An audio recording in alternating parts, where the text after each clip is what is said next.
بسم الله الرحمن الرحيم الحمد لله رب العالمين والصلاة والسلام على المبعوث رحمة للعالمين نبينا محمد وعلى آله وصحبه ومن تبعهم بإحسان إلى يوم الدين أما بعد.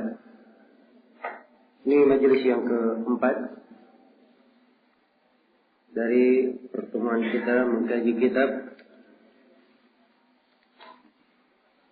Al-Qawaid Al-Kulliyah wa Dhawabit Al-Fiqhiyah karya Yusuf ibn al-Hasan ibn Abdul Hadi al-Mashhur bi Ibn al-Mibrad rahimahullahu ta'ala. Kita telah menyelesaikan 12 kaidah dan pada pertemuan ini insyaallah ta'ala kita akan mulai membaca kaidah yang ke-13.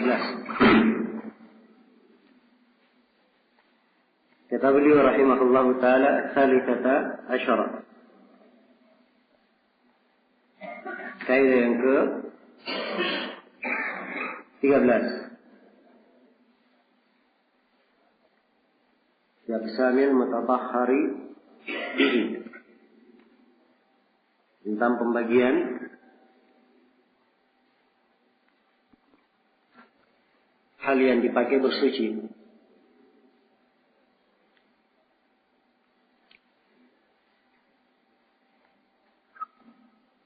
Nah,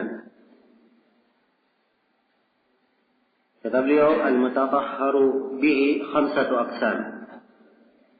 Yang dipakai bersuci itu ada 5 jenis. Yang pertama ma'un mufrad. Yang pertama air secara tersendiri. Maksudnya air saja, tidak ada yang lain, hanya memakai air. Dan ini kebanyakan benda yang dipakai untuk bersuci, yaitu memakai air. Adapun dalil bahwa air adalah benda yang dipakai bersuci sangat banyak sekali di dalam Al-Quran maupun di dalam hadits Rasulullah Sallallahu Alaihi Wasallam, dan dalil menunjukkannya. Dan ini adalah hal yang dimaklumi. Yang dimaksud dengan ma'un mufrad ini adalah air yang merupakan ma'un mutlaq, air mutlak yang berada di atas asal penciptanya. Apakah itu air yang mengalir dari sungai, turun dari gunung, atau keluar dari bumi, atau air hujan, air laut. Ini semua masuk ke dalam kata ma'un mufrad. Maka ini jenis air yang pertama yang dipakai bersuci, ma'un mufrad. Atau jenis benda yang pertama, hal yang pertama dipakai bersuci. Yang kedua wa ma'un wa turab. Kedua dari hal yang dipakai bersuci adalah air dan tanah. Iya. Air dan tanah. Yang ketiga, wa turabun mufrad. Yang ketiga tanah saja. Ya, kalau tanah saja ini dimaklumi ya, dalam pembahasan apa? Pembahasan tayammum. Apabila tidak ada air, maka diganti dengan apa? Dengan tayammum. Falam tajidu ma'an fatayammamu sa'idan thayyiban. Ya, yang ketiga jelas. Yang kedua air dan tanah. Bagaimana itu? Ini pada keadaan tertentu. Misalnya seorang dia ada air, tapi air itu tidak cukup dipakai berwudu. Kalau dipakai berwudu pun hanya dia berwudu sebagian. Ya. Jadi kalau dia punya air tapi tidak cukup dipakai berwudu, maka di kebanyakan pendapat ahli fikih dia berusaha berwudu dulu dengan air itu. Dia cuci semampunya. Setelah tidak ada air sama sekali, baru dia boleh bertayamum. Maka di sini digabungkan antara dua, antara air dan apa? Tayamum, antara air dan tanah. Itu maksudnya ya, contohnya seperti itu. Iya. Dan masalah yang kita terangkan tadi itu kita silam pendapat di kalangan ulama. Kebanyakan ahli fikih mengatakan bahwa siapa yang mendapatkan air tidak cukup dia pakai bersuci, maka dia memakai air yang tidak cukup itu. Setelah itu baru boleh dia tayamum. Karena di dalam Al-Quran dikatakan falam tajidu ma'an fatayammamu sa'idan tayyiban. Kalian tidak menemukan air, maka bertayamumlah dengan sa'id yang baik. Ya, dan ini ada air, tapi tidak cukup dia pakai dulu yang ada. Kemudian dia bertayamum. Dan ini mereka kuatkan juga bahwa sesuatu itu dari hal yang disucikan boleh mengambil sebagiannya. Karena Nabi Shallallahu Alaihi Wasallam sebelum beliau tidur, apabila beliau junub, maka beliau berwudu dahulu. Ya. Dan dimaklumi bahwa wudu tidak mengangkat hadat junub. Sebab junub itu adalah hadat apa? Hadat akbar.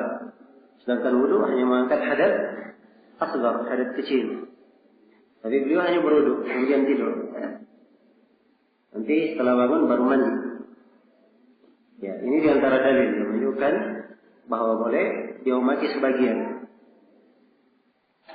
Dan pendapat ini punya sisi kekuatan, dan sebagian dari ulama kita dan sebagian dari ulama yang lain mengatakan sepanjang airnya tidak cukup dipakai berwudu, maka tidak usah dipakai, langsung saja tayamum. Iya, karena dia dianggap sama dengan orang yang tidak memiliki air. Dan ini pendapat dikuatkan oleh Syekh Abdurrahman bin Nasir As-Sa'di rahimahullah ta'ala. Ya, namun pendapat yang disebut oleh penulis di sini kelihatannya lebih tampak, lebih bagus. Karena konteks ayat falam tajidu ma'an datang dengan bentuk mufrad. Jadi harus di kondisi sama sekali tidak ada air, baru boleh bertayamum. Jelas ya? Jadi ini mana ucapan penulis wa ma'un wa turab, air dan tanah. Kemudian hal yang keempat yang dipakai bersuci, wa ahjarun wa ma fi ma'naha, batu-batuan dan apa yang semakna dengannya. Batu-batuan dan apa yang semakna dengannya. Ya. Bersuci dengan batu-batuan ini dalam pembahasan istinja. Dalam pembahasan apa? Istinja. Ya.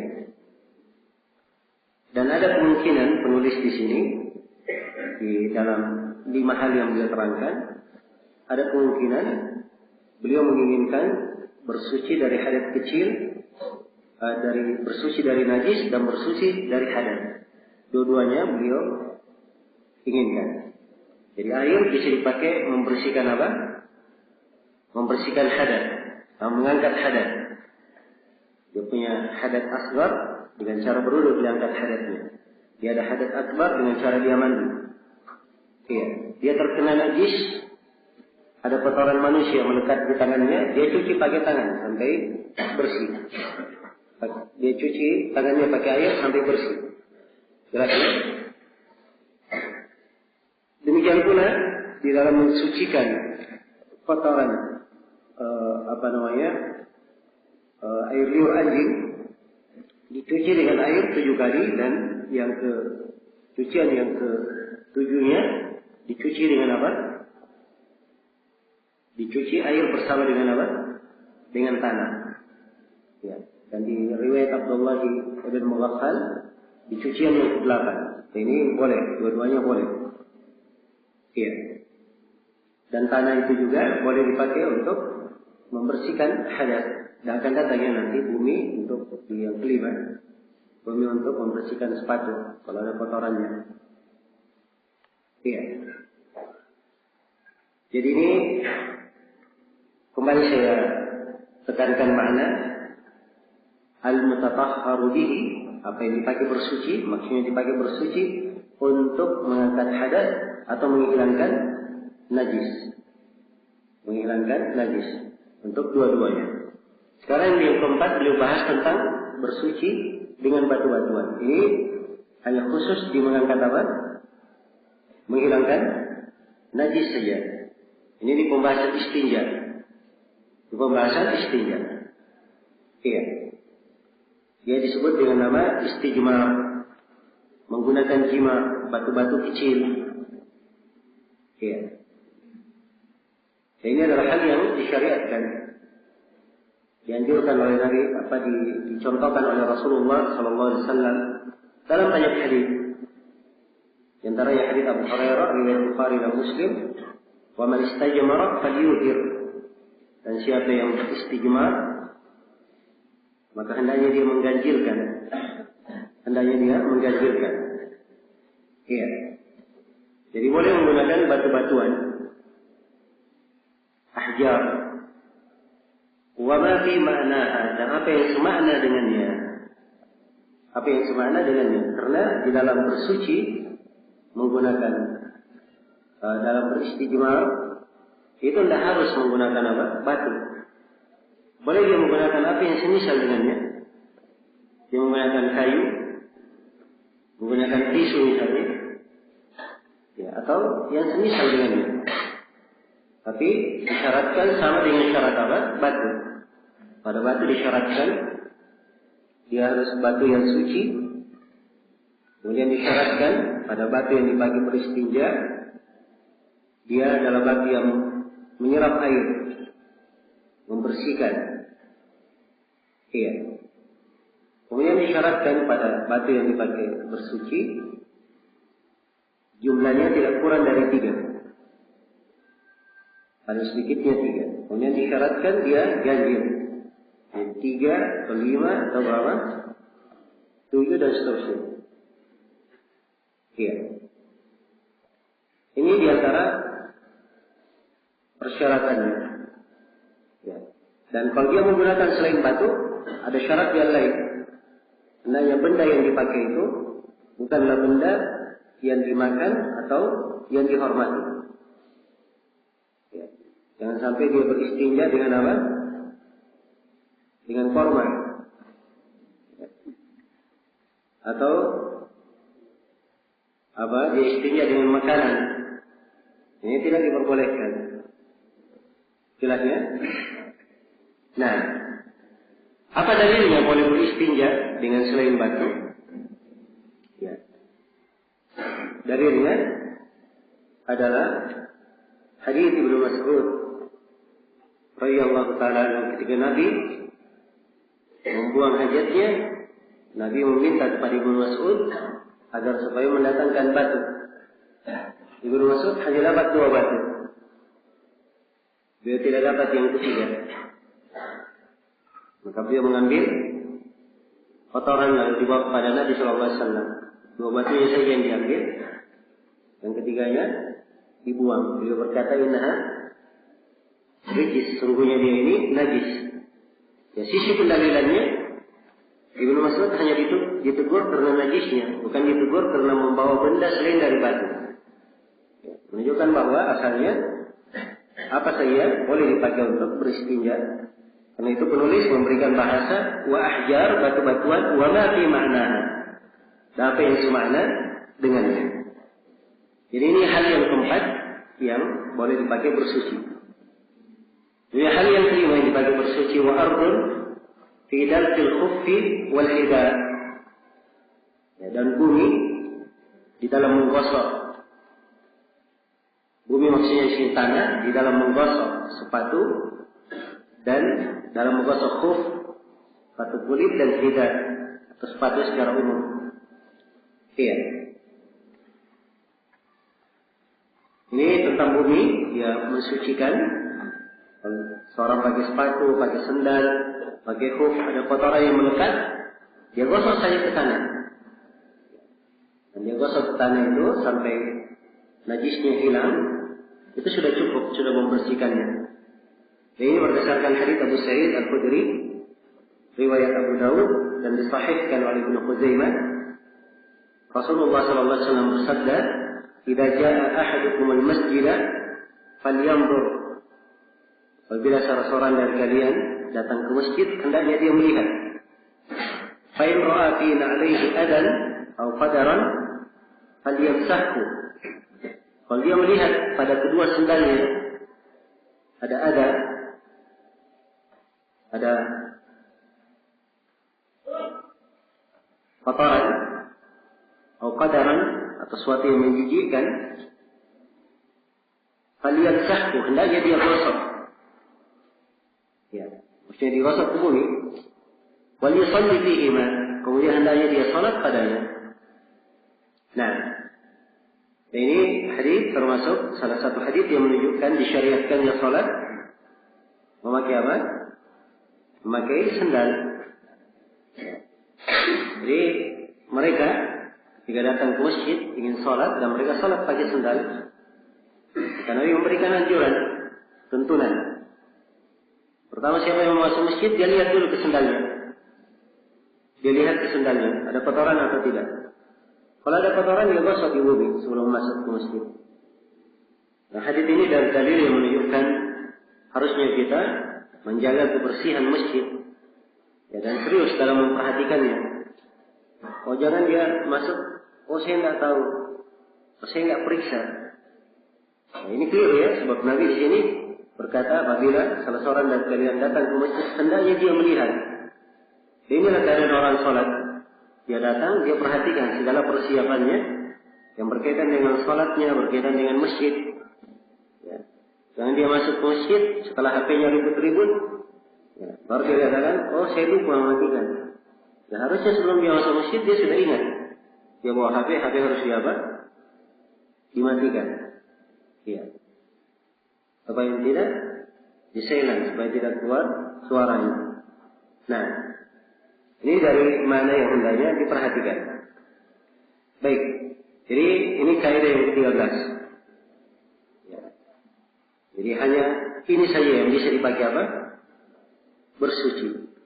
Ya, dan kelihatannya penulis, karena ini pembahasannya yang dipakai di bersuci, apakah itu di dalam menghilangkan hadas atau di dalam menghilangkan najis atau mengangkat hadas, kelihatannya beliau di atas pendapat kebanyakan para ulama di mazhab Hanbaliyah. Di dalam membersihkan najis itu tidak boleh menggunakan benda cair selain air, hanya air saja yang boleh dipakai. Adapun kalau dia pakai benda cair selain air menghilangkan najis, ini tidak diperbolehkan. Nah, ini pendapat kebanyakan ulama. Ya, ini kita pembahasannya menghilangkan najis ya. Adapun berwudu dengan benda cair selain air boleh atau tidak? Itu tidak boleh menurut kesepakatan ulama. Jelas ya, tidak ada silang pendapat. Tapi di dalam menghilangkan najis ini ada silang pendapat. Karena ada orang kena najis di tangannya. Ya, dia tidak ada air. Dia gosok pakai bensin sampai bersih. Boleh atau tidak? Ini yang kita katakan ada silang pendapat. Jelas ya? Dia ada najis di kakinya. Hanya ada minyak tanah saja untuk menghilangkan. Dia gosok pakai minyak tanah sampai hilang. Boleh atau tidak? Ini yang ada silang pendapat. Ya, kebanyakan ulama mengatakan tidak syah kecuali dengan air. Dan di mazhab Hanafiyah diperbolehkan. Dan ini pendapat yang dikuatkan oleh Syekhul Islam Ibnu Taimiyah, dikuatkan oleh Syekh Ibnu Taimiyah dan selainnya. Dan insyaallah taala dia adalah pendapat yang lebih dekat, lebih kuat. Bahwa boleh menghilangkan najis walaupun dengan benda cair selain daripada air. Ya. Selain daripada apa? Air. Jelas ya? Ini dari cakupan kaidah dan diterangkan di sini oleh penulis. Karena dibangun, beliau berpendapat sama dengan kebanyakan ulama bahwa tidak boleh menghilangkan najis dengan apa? Selain air. Yang benarnya boleh. Ya, benarnya boleh. Di antara dalil yang menunjukkan bolehnya, boleh istinja menggunakan apa? Menggunakan batu. Dan batu bukan air. Ya. Kemudian Di antara hal yang menunjukkan bolehnya menghilangkan najis yang dimaksudkan agar supaya seorang terhindar dari najis, bersih dari najis. Dia mimbabit turut hal-hal yang ditinggalkan. Dan kalau bisa dihilangkan dengan benda apapun, maka itu sudah hal yang cukup dan sudah syah di dalam maksud yang diinginkan oleh syariat. Karena itu pendapat yang mengatakan bolehnya, insyaallah taala itu lebih dekat.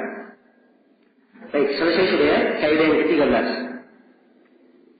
Jadi kaidah yang ke-13 ini tentang hal-hal yang dipakai bersuci. Karena dia ada 5. Ada air saja, yang kedua air dan tanah, yang ketiga tanah saja, yang keempat batu dan yang semakna dengannya. Ya. Yang semakna dengannya apa tadi kita sebut? Seperti apa? Kertas, ya, kayu, atau apa? Atau tisu, ya, atau yang semisal dengannya. Namun kita ingatkan ya bahwa ini ada syarat-syaratnya. Ya, benda yang bisa apa? Antara syaratnya menyerap air. Dan sampai dia pakai kayu basah, pakai daun basah, ya, bukannya membersihkan, malah najisnya semakin apa? Semakin banyak, semakin lebar. Iya. Baik. Kemudian di kaidah yang ke-14 kata beliau, rahimahullah taala, ar-rabi'ah asyarah. Kaidah yang ke-14.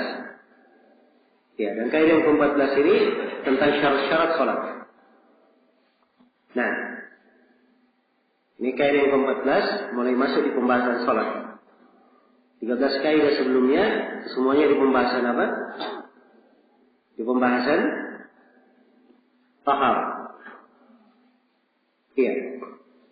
Kata beliau syurutu wujubis salat. Syarat-syarat wajibnya salat. Iya. Jadi beliau sebutkan semuanya tentang syarat wajibnya salat ada 5. Dan syarat sahihnya syahnya salat ada 6. Jadi semuanya ada 11 syarat. Semuanya ada 11 syarat. Iya. Dan syarat itu adalah sesuatu yang berkaitan dengan suatu yang disyarat, yang diharuskan pada suatu sholat. Kapan ditinggalkan, maka itu membatalkan apa? Membatalkan sholatnya. Jadikan sholatnya tidak syah, tidak diterima. Iya. Itu makna umum dari syarat. Dan insyaallah pembahasan syarat ini akan datang nanti. Koreanya di pembahasan ilmu usul fikih nanti. Kata beliau syurutu wujubis salat. Syarat kewajiban salat. Ada 5. Yang pertama Islam. Ya. Seorang yang salat disyaratkan dia seorang muslim. Karena ibadah tidak diterima kecuali dari apa? Dari seorang yang muslim. Dan ini syarat berlaku pada seluruh jenis ibadah, bukan pada salat saja. Demikian pula syarat yang kedua, wal aql, waras, kewarasan. Jadi syaratkan dia waras, bukan orang yang gila. Iya. Harus ada akal. Ini syarat ditunjukkan oleh banyak dalil dan berlaku pada seluruh jenis ibadah. Kemudian syarat yang ketiga al-bulugh. Syarat balik. Iya.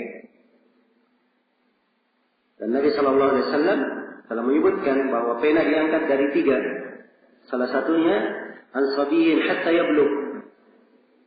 Diangkat dari anak kecil sampai dia balik. Jadi syaratkan al-bulugh. Dia harus balik. Adapun kalau sebelum balik, maka salatnya diterima, dia mendapatkan pahala. Iya. Dan anak kecil dianjurkan untuk salat semenjak dari kecil. Karena Nabi sallallahu alaihi wasallam muru auladakum bis salati li sab'i wadribuhum 'alaiha li ashri. Perintahlah anak-anak kalian untuk melakukan salat di umur 7 tahun dan pukullah di umur berapa? 10 tahun. Kalau dia tidak suruh salat tidak mau, ya boleh dipukul dengan pukulan yang mendidik. Ya, supaya dia terbiasa sholat. Ketika dia balik, dia sudah terbiasa sholat. terbiasa dengan kewajibannya. Syarat yang keempat, wa adamu haidin. Ya, tidak ada haid. Ya, sebab kalau dia ada haid, maka salatnya tidak diterima karena tidak syah salatnya dan dilarang dia mengerjakan salat pada masa dia haid. Telah berlalu bersama kita hadits Aisyah riwayat Bukhari dan Muslim.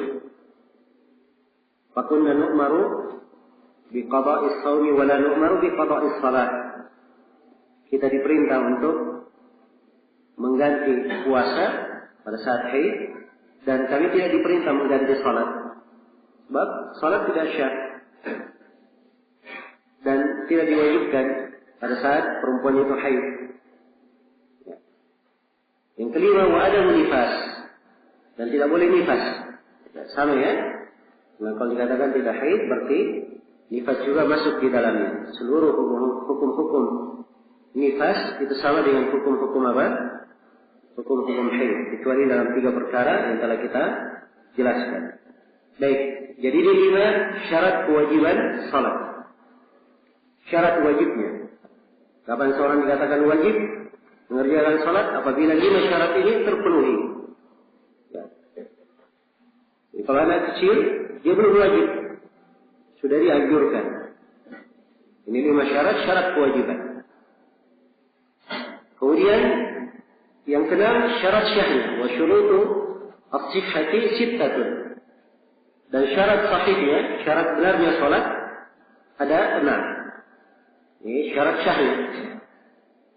Nah, ada 6 syarat. Supaya salat itu syah, disyaratkan padanya 6 syarat. Ya. Jadi kalau 6 syarat ini tidak terpenuhi, maka salat tidak diterima. Itu maksud penulis. Jadi kita lihat dulu 6 syarat ini apakah benar semuanya syarat atau tidak. Yang pertama kata beliau taharatul hadath. Yang pertama bersuci dari hadas. Iya. Tidak boleh ada hadas padanya, hadas kecil maupun hadas besar. Rasulullah SAW bersabda dan tentang hadas ini dimaklumi ayat di surah Al-Maidah. Ya. Di mana di awal ayat diperintah berwudu, ya ayyuhalladzina amanu idza qumtum ila sholati faghsilu wujuhakum wa aydiyakum ila al-marafiq. Wahai orang-orang yang beriman, apabila kalian berdiri untuk salat, maka cucilah tangan-tangan kalian, cucilah muka-muka kalian dan tangan-tangan kalian sampai ke siku. Iya. Kemudian dikatakan wamsahu bi ru'usikum wa arjulakum ila al-ka'bayn. Dan usaplah kepala-kepala kalian dan cucilah kaki-kaki kalian sampai ke mana? Ke mata kaki.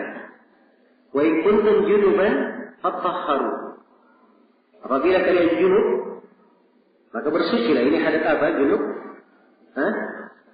Hadas akbar. Ya, jadi kalau junub disuruh bersuci, fatahharu.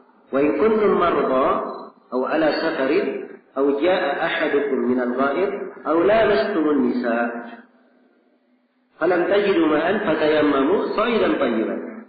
Apabila kalian itu sakit atau sudah melakukan perjalanan atau salah seorang dari kalian datang dari al-ghaib, dan kata al-ghaib itu digunakan untuk hajat besar dan hajat kecil.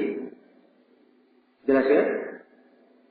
Seorang datang dari buang hajatnya besar maupun kecil, aw lamastumun nisa, atau kalian menyentuh perempuan. Ya. Falam tajidu ma'an, lalu kalian tidak menemukan air, fatayammamu sa'idan tayyiban, maka bertayamumlah dengan tanah yang baik. Famsahu biwujuhikum wa aydiyakum wa aydikum minhu. Usaplah wajah-wajah kalian wa aydikum minhu, dan tangan-tangan kalian usap dari tanah itu. Ini tayammum. Jadi perhatikan ini semuanya di sini perintah bertahara dengan tahara dari hadas kecil maupun hadas besar, tahara dengan air dan tahara dengan apa? Dengan tanah. Iya. Dalam wudu, mandi dan tayammum. Ini dalam satu ayat. Kemudian di akhir ayat disebutkan, ya, ma yuridullahu liyaj'ala 'alaikum min haraj. Allah tidak menghendaki membuat kesusahan pada kalian. Walakin yuridu liyutahhirakum. Tapi Allah menghendaki mensucikan kalian. Jadi ini semuanya dalam bentuk taharah. Ya. Di antara dalil juga yang menunjukkan disyaratkan taharah dalam salat adalah hadis Abu Hurairah yang diriwayatkan oleh Imam Al-Bukhari dan Imam Muslim, la yaqbalu Allahu salata ahadikum idza ahdath hatta yatawadda. Allah tidak menerima salat salah seorang dari kalian apabila dia berhadas sampai dia berwudu. Di antara dalil juga adalah hadis Ibnu Umar riwayat Muslim, la tuqbalu salatun bi ghairi tuhur. Sungguhnya salat itu tidak diterima tanpa bertaharah. Maka ini semuanya dalil-dalil yang menunjukkan tentang disyaratkannya bersuci dari hadas bagi siapa yang ingin diterima salatnya. Iya. Baik, ini syarat yang pertama. Sekali lagi syarat yang pertama dari syarat syahnya salat adalah apa? Bersuci dari hadas. Taharatu al-hadas. Kemudian taharah jenis yang kedua atau syarat yang kedua, syarat syahnya salat yang kedua, kata penulis wa taharatul khabath, dan bersuci dari al-khabath. Iya. Bersuci dari najis. Al-khabath di sini artinya apa? Najis. Dia harus bersuci dari najis. Dan dimaklumi najis itu ada 3 ya, yang disucikan pada salat. Mensucikan pakaian dari najis, mensucikan badan dari najis, dan mensucikan tempat salat dari najis. Ini 3 hal. Dan semuanya dimaksudkan di sini. Semuanya dimaksudkan. Dan di dalam masalah mensucikannya dari najis, ya, jumhur ulama yang mengatakan bahwa dia adalah syarat syahnya salat, mereka berdalilkan dengan beberapa dalil. Ya.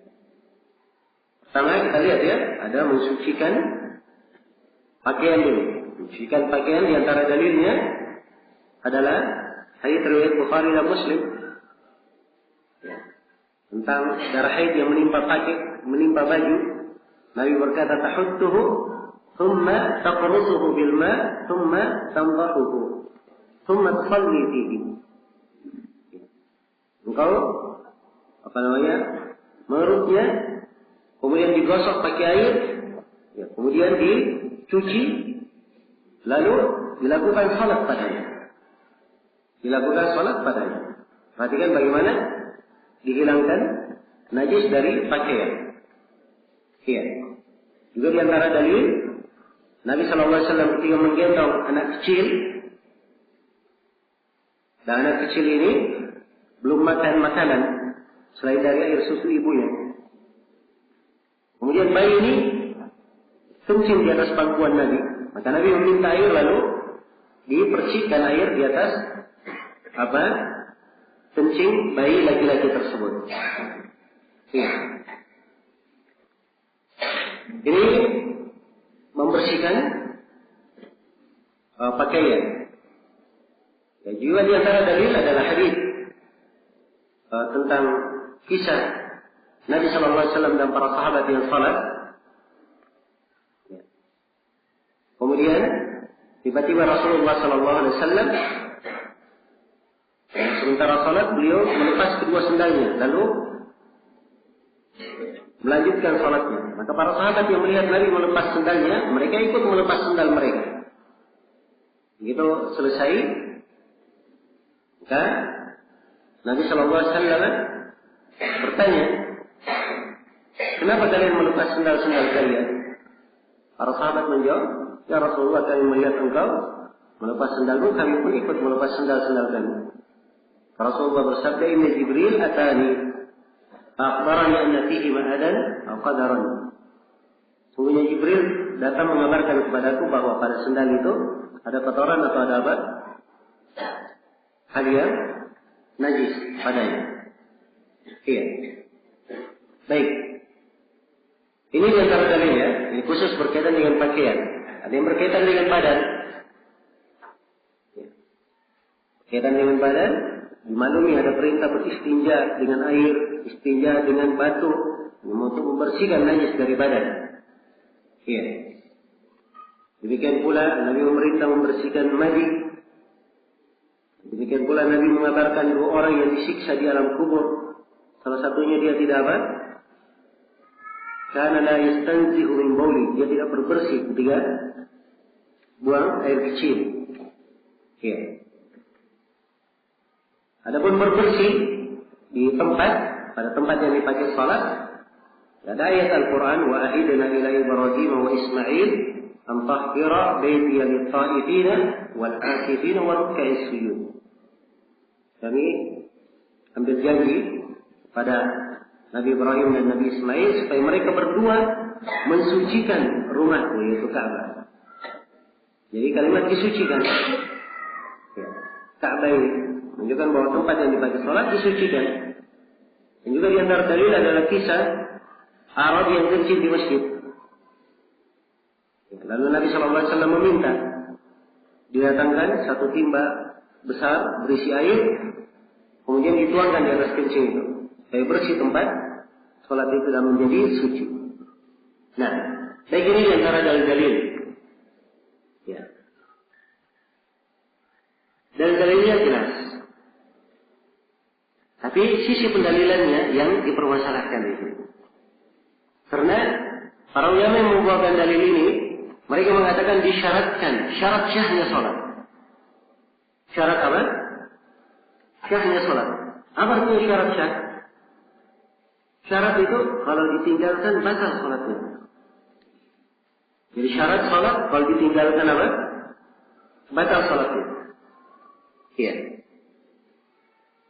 Nah, sedangkan di dalam hadis kita melihat sebaliknya. Nabi Shallallahu Alaihi Wasallam yang salat menggunakan sendal ada najisnya. Ya. Setelah itu sendalnya dibuang. Salat dilanjutkan. Andai kata itu syarat, maka harusnya diulang dari awal salat. Jelas ya? Harusnya diulang dari awal. Dari awal. Ya. Karena itu di pendapat sebagian ulama dan ini yang dikuatkan oleh Imam Asy-Syaukani dan sebagian dari guru-guru kita di masa ini, mereka menguatkan bahwa berbersih dari najis pada saat sholat itu bukan syarat, hanya kewajiban. Hanya kewajiban. Iya. Dia tidak masuk ke dalam syarat, tapi masuk dalam kewajiban. Dan ini mungkin pendapat ya, lebih tepat dari sisi pemahaman dan dalil yang ada. Ya wallahu ta'ala. Baik. Selesai sudah syarat yang berapa? Yang kedua dari syarat syahnya salat. Kemudian syarat yang ketiga wal waqt. Syarat tentang waktu salat. Ya, jadi salat itu diterima kalau salat dilakukan pada waktunya. Ya, karena itu kalimat penulis di sini sebagaimana kebanyakan buku-buku di fikih Hambali dibahasakan dengan kata waqt. Dan ini dikritik oleh Syekh Ibnu Utsaimin.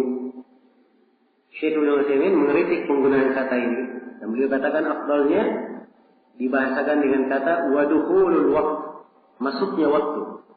Bukan waktunya saja, tapi masuknya waktu yang menjadi syarat masuknya waktu. Ya. Kalau sudah masuk waktu salat, itu sudah terpenuhi syarat. Jelas ya? Jadi ditambah kalimat dukhul al-waqt. Itu lebih detail. Adapun pensyaratan masuknya waktu itu ditunjukkan oleh banyak dalil. Dari ayat Al-Quran, Allah Subhanahu wa taala berfirman, "Inna as-salata kanat 'alal mu'minina kitaban mawquta." Sungguhnya salat terhadap kaum mukminin adalah sebuah ketentuan kewajiban yang telah ditentukan, telah dipastikan. Iya, ditetapkan waktunya. Dan juga firman Allah Subhanahu wa taala, "Aqimis salata liduluki syamsi ila ghasaqil lail wa qur'an al-fajr. Inna qur'an al-fajri kana mashhuda." tegakkanlah salat 3 matahari itu sudah mulai tergelincir hingga terbenamnya matahari, dan bacaan Al-Quran di waktu fajar. Bacaan Quran di waktu fajar. Ini waktu-waktu salat. Ya, ditegakkan salat pada waktunya. Dan mutawatir dari Nabi sallallahu alaihi wasallam penjelasan hadis tentang apa? Mawaqit as-shalah, waktu-waktu salat. Ya, beliau terangkan waktu-waktu salat itu ya, dengan lisannya, dengan perbuatannya. Bahkan Jibril ya, turun mengimani kaum muslimin selama 2 hari untuk menunjukkan mana awal waktu dan mana akhir waktu. Ini tentang kisah Jibril mengimani kaum muslimin. Ini kisahnya syah di dalam Musnad Imam Ahmad dari hadits Ibnu Abbas dan selainnya. Jibril turun berwujud manusia. Kemudian beliau menjadi imam di depan, Nabi di belakangnya, dan para sahabat di belakang Nabi sallallahu alaihi wasallam. Selama 2 hari. Dan Jibril mengimami di hari pertama di awal waktu, di hari yang kedua di akhir waktu. Kemudian beliau setelah selesai dikatakan bahwa salat antara 2 waktu ini pada 2 hari yang dia kerjakan. Ini menunjukkan bahwa disyaratkan salat itu pada waktunya. Disyaratkan salat pada waktunya. Karena dilakukan di luar waktu tanpa udzur, maka salatnya adalah batal. Adapun kalau ada udzur karena dia tidur atau karena dia lupa, Nabi sallallahu alaihi wasallam telah bersabda, "Man nama an salatihi aw nusiya anha, fa waqtuha hina ma dzakaraha." Siapa yang tidur dari salatnya atau dia lupakan, maka waktunya ketika dia mengingatnya. Ketika dia mengingatnya. Ini kalau ada udzur. Ya, tapi kalau tidak ada udzur, maka tidak diterima salat itu kecuali pada apa? Pada waktunya. Baik, ini syarat yang ke-3. Iya.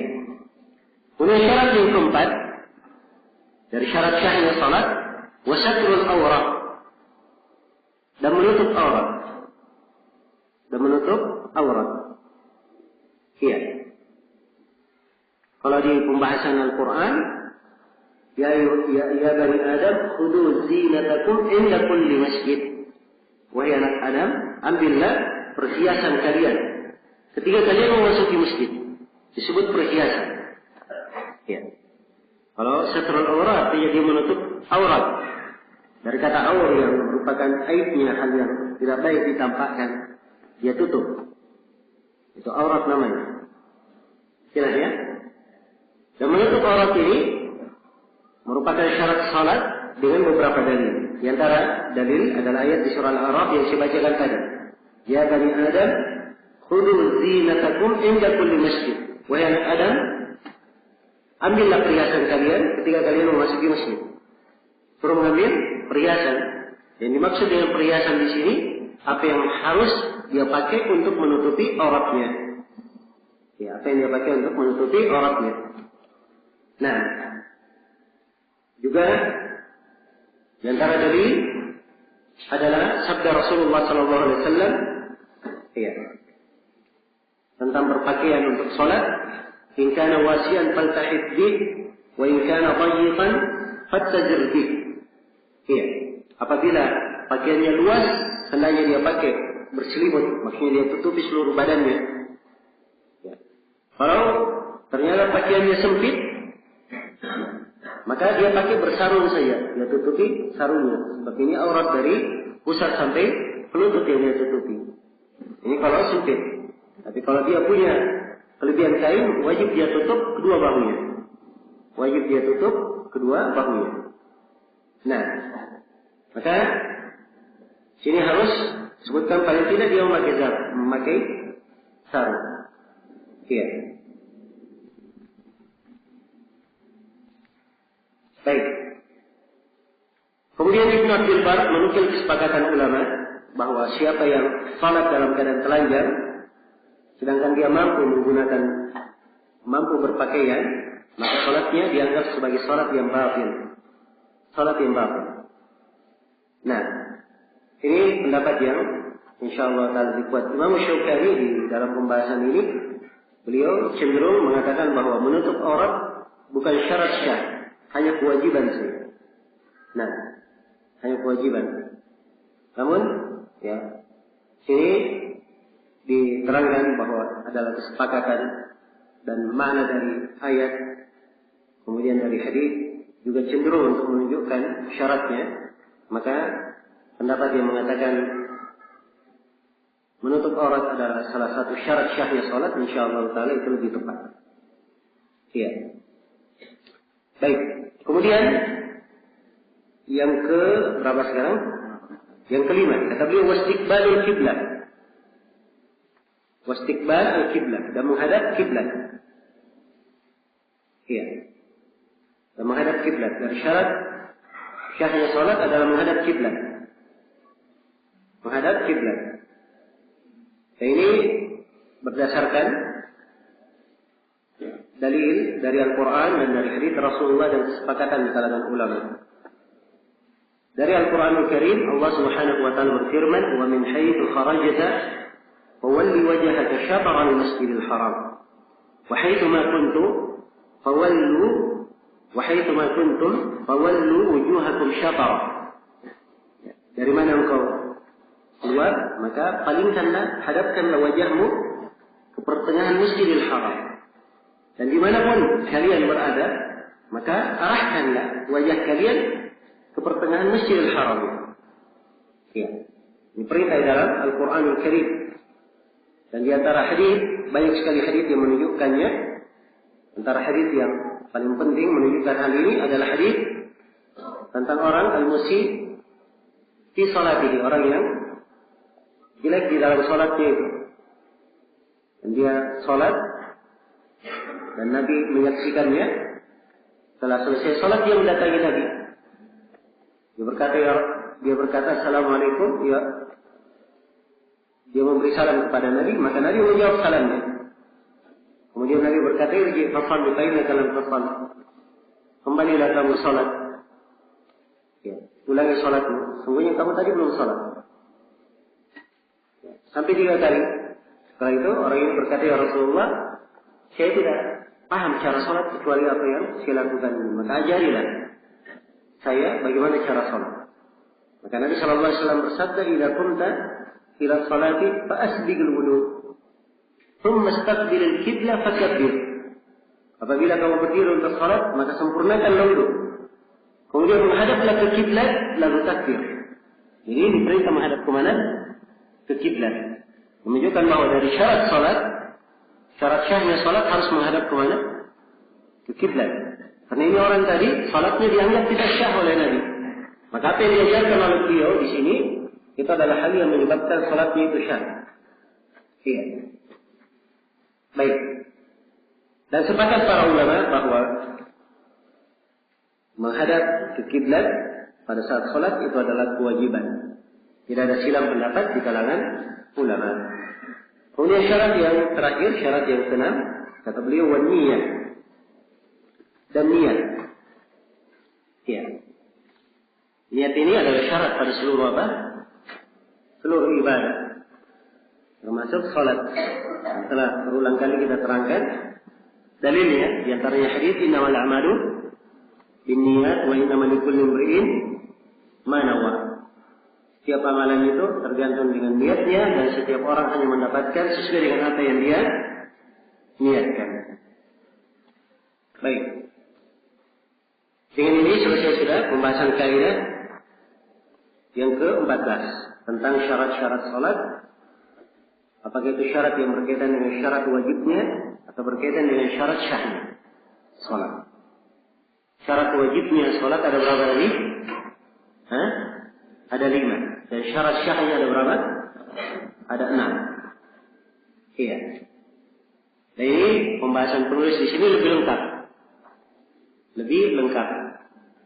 Sebagian ulama kalau kebanyakan fikih Hambaliyah, kebanyakannya mereka kalau menyebut syarat salat paling banyak disebut 9. Ya. Ada yang menyebut 6 saja. Karena syarat wajib semua orang sudah paham. Semua orang sudah paham. Dan sebagainya hanya menyebut 6. Tapi lengkapnya seperti yang diterangkan oleh penulis di sini. Baik, selesai sudah pembahasan kaidah yang ke-14. Sekarang kita berpindah kepada kaidah yang ke-15. Kata beliau al-khamisah asyarah. Ya. Ini tentang pembagian salat. Ya. Pembagian salat. Kata beliau as-salawatu thalathat aqsam. Salat itu ada 3 jenis. Salat itu terbagi 3. Yang pertama ada yang salat fardu ain. Ada yang salat sifatnya fardu ain. Wajib ain atas setiap orang untuk apa? Mengerjakannya. Hukumnya wajib ain. Nah, apakah salat yang wajib ain ini?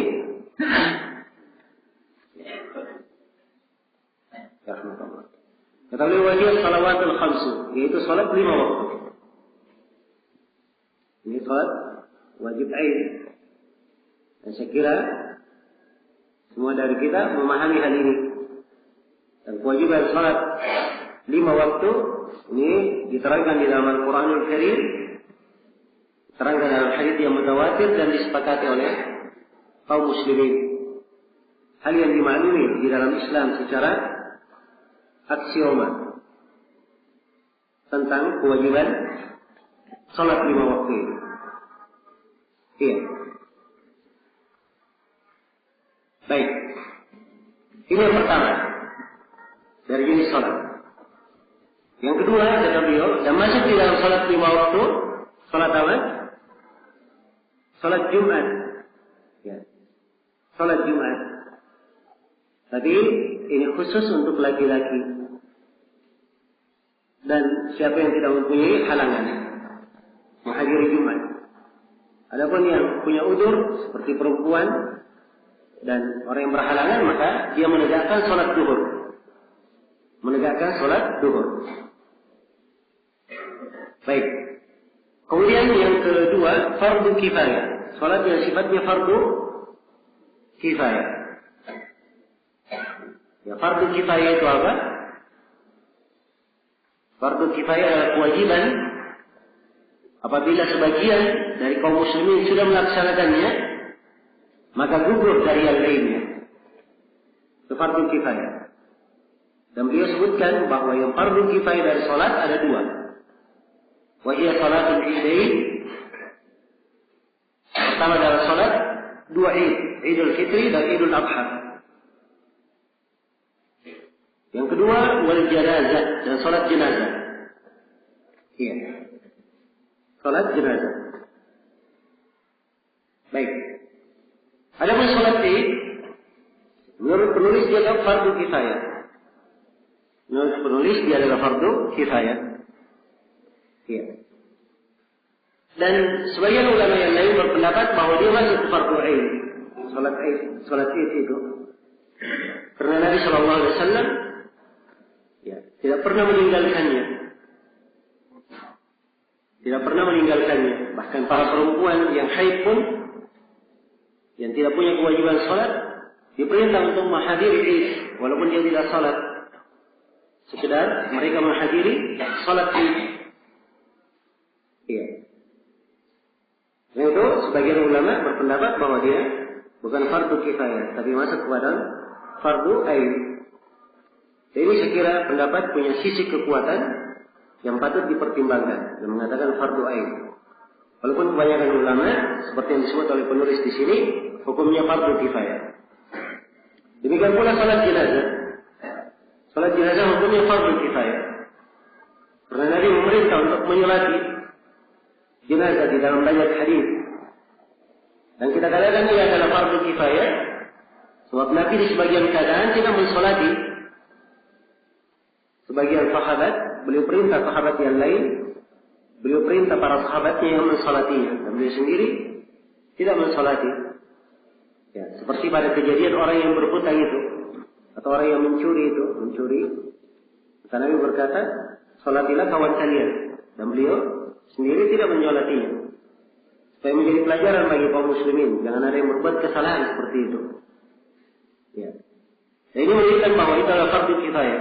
Sebagian sudah menegakkan gugur atas yang lainnya. Duhur atas yang lainnya. Dan di antara dalil juga adalah Nabi mensolati Najasyi. Dan Najasyi adalah seorang raja yang menyembunyikan keislamannya karena takut terhadap kaumnya. Hingga yang meninggal pun kaumnya menganggap bahwa dia masih di atas agamanya dulu. Tidak ada yang tahu dari kaumnya bahwa dia sudah masuk Islam. Karena tidak ada yang mensolatinya di negeri itu, maka disolati oleh kaum muslimin. Disolati oleh Rasulullah SAW dari kota Madinah. Salat gaib. Jadi ini menunjukkan bahwa salat jenazah hukumnya apa? Fardu kifayah. Dan sebenarnya masih ada satu salat lagi yang fardu kifayah, yaitu salat kusuf, salat gerhana. Iya. Walaupun kebanyakan ulama memang menghitung salat gerhana ke dalam salat yang hukumnya sunnah. Karena itu penulis sendiri akan meletakkan di urutan yang kelima dari salat-salat yang disunnahkan. Ya. Namun untuk salat gerhana ini Rasulullah SAW sangat menganjurkannya dalam bentuk perintah. Ya, fadza'u ila salat.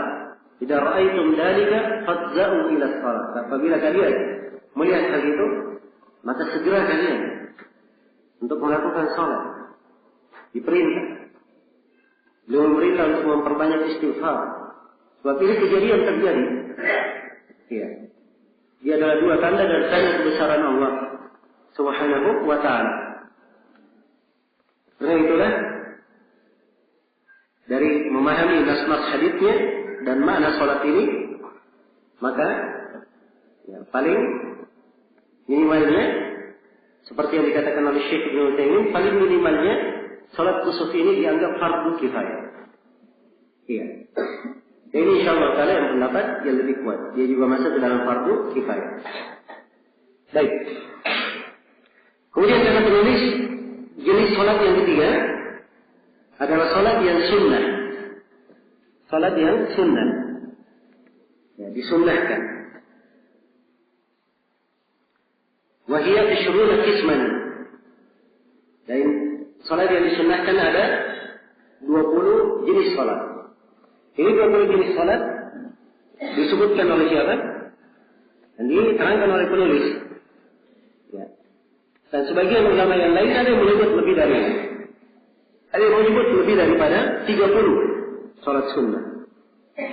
Ya. Ada beberapa salat di sini belum diterangkan ya. Belum dijelaskan oleh penulis.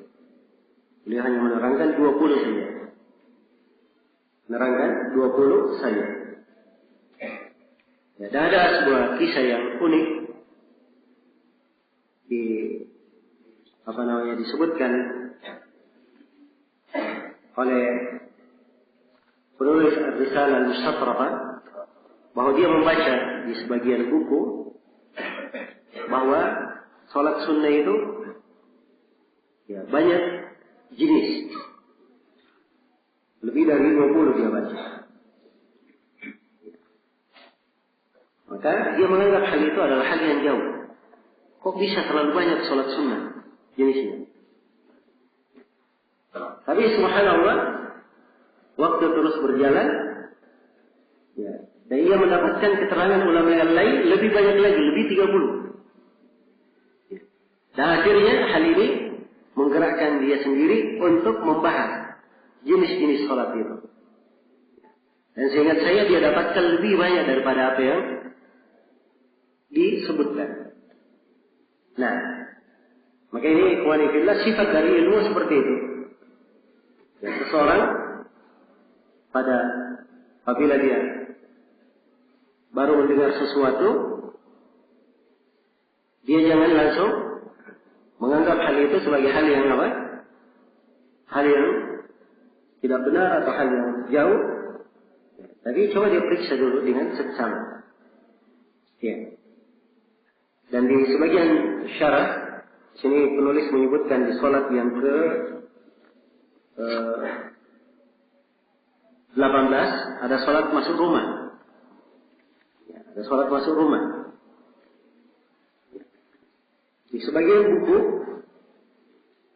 ya, dan tentunya buku ini sebagaimana yang dimaklumi, ya, ini kumpulan dari kaidah yang diringkas oleh Ibnu Mibrat. Dan Ibnu Mibrat sendiri punya buku yang lebih meluas lagi, Mughni Dawil Afham. Di buku Dawil Afham ini beliau sebutkan juga salat sunnah ini.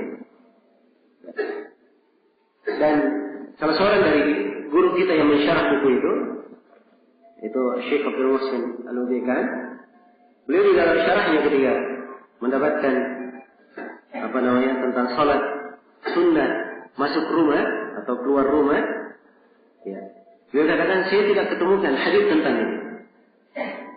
Ini bahasa yang bagus, kalimat saya tidak ketemukan.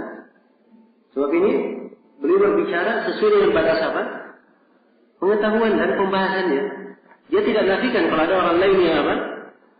Yang menukungkannya. Ya, tidak serta-merta mengingkarinya. Dan ini etika para ulama di dalam membahas. Ya, dan di muhakkik di sini menyebutkannya, di ta'liq ada haditsnya, insyaallah kita baca nanti. Baik. Jadi yang ingin saya sebutkan di sini sebagai pelajaran kita semua bahwa ilmu itu seperti yang dikatakan oleh Syekhul Islam Ibnu Taimiyah rahimahullah taala, al-ilmu bahthun muhaqqaq wa naqlun musaddaq wa ma siwa dhalika fahadayanun muzawwaq. Kata beliau, ilmu itu adalah pembahasan yang penuh dengan kedetailan, yang membahas detail di dalamnya, dan penukilan yang penuh dengan kejujuran. Dia nukil jujur di dalam penukilannya sebagaimana yang dia baca. Selain daripada itu namanya igauan. Ya, bukan ilmu namanya. Jelas ya? Baik. Kata beliau, salat sunnah itu ada 20. Kata beliau, wahiyya ishruna qisman. Dia ada 20 jenis. 20 bagian salat sunnah. Yang pertama, sunan ar-rawatib. Salat sunnah rawatib. Ya, dikatakan rawatib karena salat sunnah ini terus-menerus dilakukan. Jadi seperti kebiasaannya, ratibnya. Iya. Kebiasaannya. Nah, ini subhanallah dari keindahan syariat kita diterangkan salat-salat sunnah ada yang rawatib yang kebiasaan dilakukan seperti salat malam, biasa melakukan salat duha misalnya, dan seterusnya. Salat sunnah ini, ya, terus dia biasakan dirinya. Kalau dia melakukan perjalanan, walaupun salat sunnahnya dia tidak lakukan, pahalanya tetap ditulis untuknya. Sebagaimana dalam hadits Abu Musa al-Asy'ari, riwayat Al-Bukhari, "Idza marida al-'abdu aw safar, kutiba lahu mithlu ma kana ya'maluhu muqiman sahihan." Apabila seorang hamba itu sakit atau dia melakukan perjalanan, maka akan dituliskan untuknya pahala seperti apa yang biasa dia lakukan dalam keadaan dia mukim dan dalam keadaan dia sehat. Ya. Nah, itu orang yang berakal di waktu dia sehat, di waktu dia mukim, ya, salat rawatibnya tidak dia tinggalkan, salat sunnahnya dia jaga. Ya, di kondisi dia safar atau di kondisi dia melakukan perjalanan, dia sedang sakit, dia tidak bisa melakukan salat-salat sunnah itu, tetap mengalir untuknya pahala dari kebiasaannya yang biasa dia kerjakan. Ya, salat sunnah yang pertama adalah salat ar-rawatib. Salat rawatib itu diterangkan di dalam hadits Ibnu Umar dan selainnya. Kesimpulannya bahwa salat rawatib itu ada rawatib duhur, ada qabliyah dan ada ba'diyah, dan ada rawatib maghrib, dan ada rawatib apa? Isya. Untuk duhur boleh 2 rakaat sebelum duhur, boleh 2 rakaat setelah duhur. Ini riwayat, satu riwayat. Ada riwayat yang lain, boleh 2 rakaat sebelum duhur, boleh 4 rakaat setelah duhur. Ini riwayat yang kedua untuk duhur. Riwayat yang ketiga untuk duhur, boleh 4 rakaat sebelum duhur, dan boleh 4 rakaat setelah duhur. Jelas ya? Sudah 3 sisi untuk apa? Rawatib duhur. Ya, untuk maghrib 2 rakaat setelah apa? Setelah maghrib. Untuk isya 2 rakaat setelah isya. 2 rakaat setelah isya. Nah, ini rawatib di dalam hadits Ibnu Umar. Dan ada hadits Ibnu Umar yang lain, riwayat Abu Daud dan selainnya. Nabi sallallahu alaihi wasallam bersabda, "Rahimallahu imra'an shalla arba'an qabla al-'asr." Allah merahmati seorang hamba, dia salat asar atau salat 4 rakaat sebelum asar. Dia salat 4 rakaat sebelum apa? Sebelum asar. Ini hadits Ibnu Umar juga. Nah, haditsnya insyaallah taala hadits yang kuat. Iya. Baik. Dan juga di antara hal yang dihitung rawatib adalah 2 rakaat sebelum subuh. 2 rakaat sebelum subuh. Ini tunjukkan oleh banyak hadits, di antaranya hadits Aisyah, riwayat Muslim, rakaat al-fajri khairun min ad-dunya wa ma fiha. 2 rakaat sebelum subuh pahalanya lebih baik daripada dunia dan seisinya. Lebih baik daripada dunia dan seisinya. Iya. Baik. Ini semuanya yang berkaitan dengan rawatib. Iya. Yang kedua kata beliau wal witru. Ada salat witir. Iya. Dan penggunaan kata witir itu kadang dimaksudkan dengannya salat lail yang ditutup dengan witir. Karena dimaksudkan witirnya saya tanpa ada tahajudnya. Iya. Ini 2 penggunaan dan dua-duanya disyariatkan. Ya, cuma di dalam masalah salat sunnah yang dituntut itu ya bukan seorang semangat melakukan, tapi yang dituntut adalah dia kontinu melakukannya walaupun sedikit. Nah, itu dalam hadits Aisyah riwayat Bukhari dan Muslim, Rasulullah sallallahu alaihi wasallam bersabda, "Ahabbul a'mali ila Allah ma dawama 'alaihi sahibuhu wa in qalla." Amalan yang paling dicintai oleh Allah adalah hal yang pelakunya kontinu melakukannya walaupun sedikit amalan itu. Iya. Ya, kalau dia mampu witir 3 rakaat, 3 rakaat saja. Mungkin dia jaga. Jangan hari ini, Masya Allah, semangat. Ya. 11 rakaat. Baca 1 juz. Besok, ya, lumayan, masih bisa. Bisa payah sedikit. Ya. Besoknya lagi, wah kayaknya terlalu panjang. Turun dulu setengah juz. Ya. Besoknya, wah terlalu banyak kalau 11. Ya. Ringkas saja, jadi 5 rakaat. Nah, besoknya 3 rakaat. Besoknya, wah libur dulu. Yang dimaksud adalah kontinu. Ya, bukan semangat kemudian apa? Dia tinggalkan. Nah, karena itu Nabi SAW, kalau beliau sholatnya biasanya 11 rakaat. Kalau beliau luput tidak melakukannya di malam hari, ketiduran, maka beliau ganti di siang harinya 12 rakaat. Karena sholat ganti itu di mana? Di malam hari, adapun di siang hari harus genap. Nah itu beliau jadikan 12 rakaat di qadha di siang hari. Ini untuk menjaga kontinunya ibadah, dan jiwa itu harus dididik seperti itu. Iya. Kalau dia sudah terbiasa dengan amalan yang dia kontinu melakukannya, maka dia akan gemar untuk mengerjakannya, terbiasa dengannya, senang untuk menyelami ibadah tersebut. Baik. Ini witir ya. Dan pendalilan tentang witir, sholat malam, itu diterangkan dalam Al-Quran.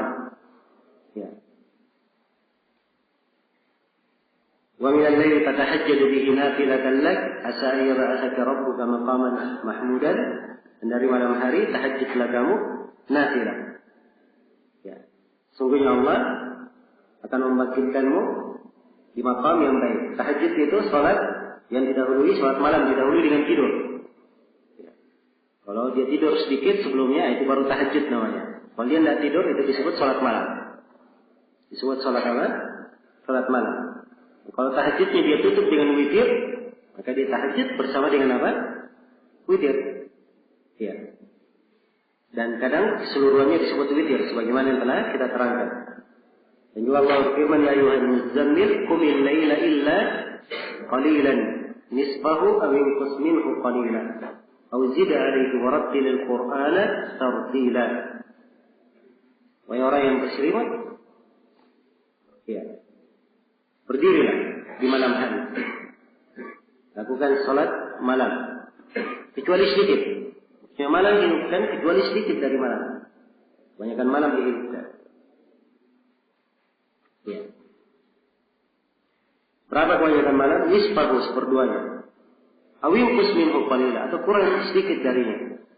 Kurang sedikit, sepertiga. Awinqus alaihi, atau tambah. Boleh jadi 2/3. Warattilil Qur'ana tartila. Dan ini asal perintah dalam Al-Quran, asalnya bermakna kewajiban. Namun di akhir dari surah menghapuskan makna wajibnya salat malam menjadi salat sunnah. Ya, dan kewajiban itu menjadi tetap hanya untuk Nabi Sallallahu Alaihi Wasallam.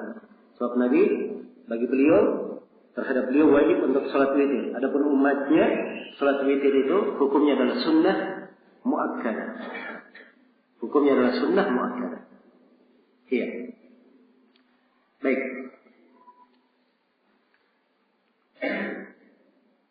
Kemudian salat sunnah yang ketiga adalah salatul duha. Kata beliau salatul duha dan salat duha. Ya.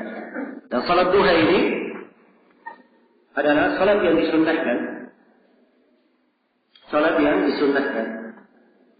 Nabi Sallallahu Alaihi Wasallam sendiri itu tidak banyak melakukan salat duha. Ya. Namun dari anjuran beliau menganjurkan pelaksanaannya. Maka kalau ada yang kontinu melakukan salat duha, itu adalah hal yang bagus. Ya, tidak dilarang. Dia adalah hal yang baik, keutamanya banyak diterangkan dalam hadis-hadis. Dan salat duha boleh 2 rakaat, boleh 4 rakaat, boleh 6 rakaat, dan boleh 8 rakaat. Ya. Ini riwayat-riwayat yang paling sahih menjelaskan tentang salat duha. Bisa 2, 4, 6 dan 8. Mungkin di sini muncul pertanyaan. Tadi disinggung ada salat 4 rakaat sebelum duhur, setelah duhur 4 rakaat sebelum asar, salat duha 4 rakaat, 6 rakaat, 8 rakaat. Bolehkah dilakukan sekaligus satu kali salam? Iya. Salatnya 4 rakaat, satu kali salam. Satu kali tasyahud. Ya jawabannya kalau boleh, boleh saja. Jelasnya, Nabi menyebutkan 4. Asalnya boleh, tapi kalau ingin lebih afdalnya dia salat 2-2. Karena kebanyakan pelaksanaan salat yang dinukil dari Nabi dilakukan 2 rakaat, 2 rakaat. Ini kalau salatnya di mana di siang hari. Adapun kalau salatnya di malam hari, ya. Kalau salatnya di malam hari, maka salat malam itu harus 2-2. Kecuali kalau witir. Witir boleh dia langsung 9, langsung 11. Tidak ada masalah kalau dia witir. Tapi kalau salat malam, Rasulullah bersabda salatul lail matna matna. Salat malam 2-2. Iya. Kalau di salat di siang hari, kita hanya sebutkan afdalnya dia 2-2. Kalau dia ingin lakukan 4, sekaligus juga boleh. Iya. Kemudian yang ketiga atau yang keempat dari salat sunnah, wat tarawih dan salat tarawih.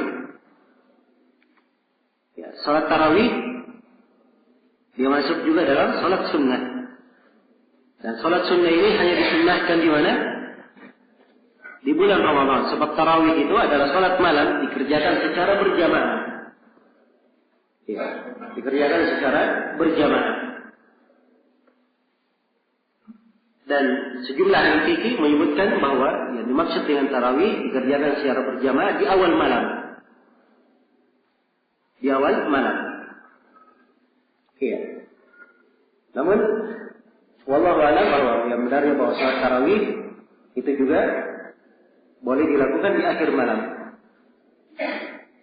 Karena para sahabat radhiyallahu taala anhum pernah melakukannya di sepertiga malam terakhir dan di seperdua malam terakhir. Iya. Ada kuliah bahwa salat tarawih ini adalah salat yang disyariatkan. Iya. Karena tarawih jamak dari tarwih. Jamak dari tarwih. Tarwih itu istirahat. Karena seorang sholat 2 rakaat, istirahat, kemudian 2 rakaat, istirahat, kemudian 3 rakaat witir. Jelas ya? Karena itu disebut tarawih, karena ada istirahatnya. Walaupun sejenak. Iya. Ini penamaan sholat tarawih istilah ya, penamaan di kalangan para ulama. Sebagaimana tahiyatul masjid disebut dengan nama tahiyat masjid.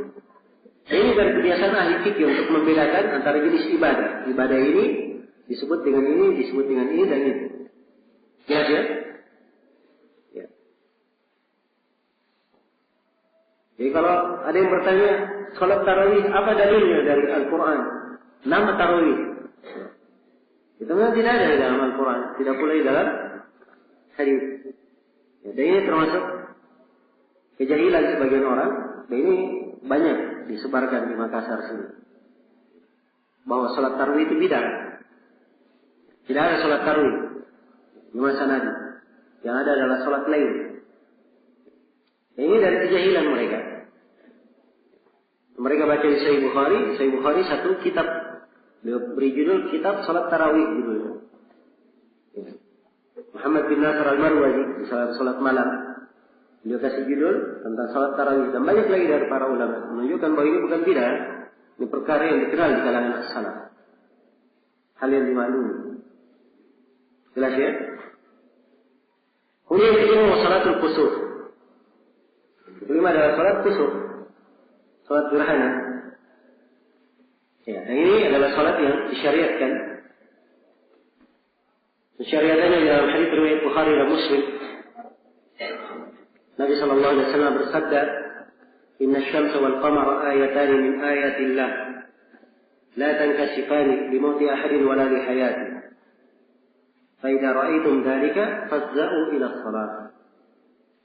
Sungguhnya matahari dan bulan adalah 2 ayat dari ayat-ayat Allah. Tidaklah terjadi gerhana pada keduanya karena kematian seorang pun dan tidak pula karena kehidupan seseorang. Ini karena di masa jahiliyah mereka meyakini kalau terjadi gerhana itu ada orang besar yang meninggal atau ada orang besar baru dilahirkan. Maka keyakinan jahiliyah ini dibantah di dalam Islam dan diterangkan bahwa ya, gerhana itu bukan karena kematian siapapun dan bukan karena kehidupan siapapun. Jelas ya, tapi dia adalah 2 tanda dari tanda kebesaran Allah. Kalimat 2 tanda dari tanda kebesaran Allah ini harus dicermati. Sebagaimana musibah dan malapetaka itu adalah tanda-tanda dari tanda kebesaran Allah Subhanahu wa taala. Setelah Allah menghancurkan banyak negeri, disebutkan inna fi dzalika laayat. Sungguhnya dalam hal itu terdapat ayat-ayat. Terangkan sebagai ayat. Maka ini mengkhawatirkan seorang hamba. Karena itu Nabi berkata, "Idza ra'aytum dzalika fafza'u ila shalah." Kalau kalian melihat gerhana, segera melakukan salat. Jadi salat gerhana ini kaitannya dengan melihat. Jelas ya? Bukan kaitannya dengan mendengar. Kalau terjadi gerhana di Jawa sana, di Makassar tidak ada, orang Jawa saja yang salat. Di Makassar tidak ada apa? Salat gerhana. Sebab kaitannya dengan apa? Idza ra'aytum. Ya, sekarang ini untuk masalah gerhana, itu ada kemudahan di teknologi bisa tahu sebelumnya kemungkinan akan terjadi gerhana. Ya, diperkirakan. Dan bisa diukur tempat-tempatnya di mana akan terlihat. Jelas ya? Ya ini memudahkan.